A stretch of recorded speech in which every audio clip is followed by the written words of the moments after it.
up for your right. Get up, stand up. Stand up for your... So I do think that there would be situations in which the behavior of a student outside of school could carry over inside the school, and then the school would be obligated to act appropriately. The answer really, from a legal standpoint, is it depends. It depends on the nature of the conduct and whether or not that conduct impacts education or impacts learning. From there, one is that the school has to establish really clear guidelines so that people know when they are and are not protected by the First Amendment. Even speech that's upsetting, even speech that's sometimes offensive gets protected by the First Amendment. Students have the First Amendment right to express themselves, to state their political views, to speak out on controversial issues, even ones that people find upsetting, so long as they don't either substantially disrupt the operation of school or trample on the rights of other people. So certainly it's important that schools be able to step in when one of those two things is happening.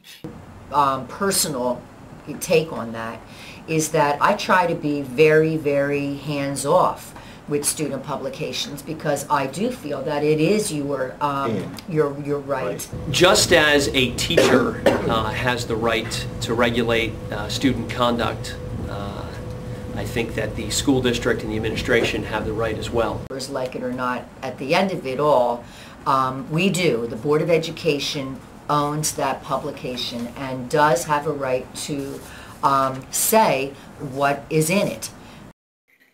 School districts can take that position, but in the long run, it harms the education of the students.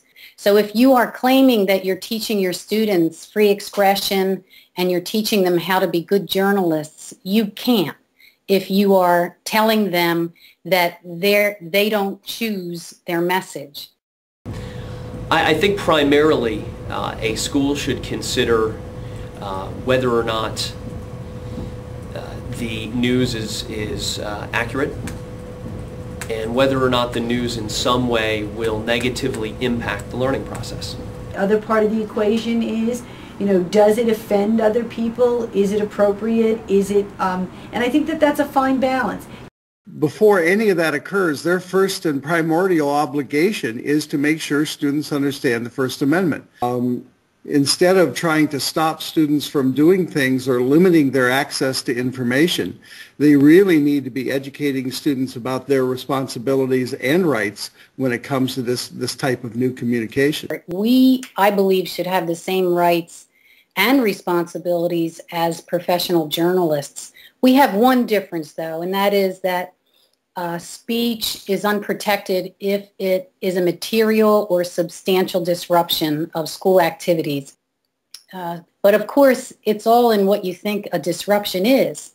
Some people would say a disruption is an editorial that takes the administration to task, and that is not what the law designed that for. And so I would hope that there would be strong similarities. In professional journalism, the editor makes the final call. He decides whether or not something gets published. In a school system, that ends up being usually the advisor and sometimes the building principals. The rights of the professional journalists are much greater. You have a right to write about it.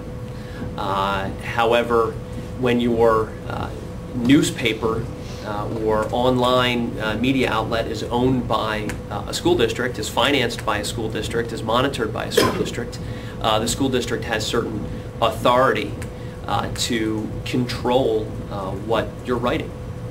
Don't give up the fight. Don't give it up, don't give it up.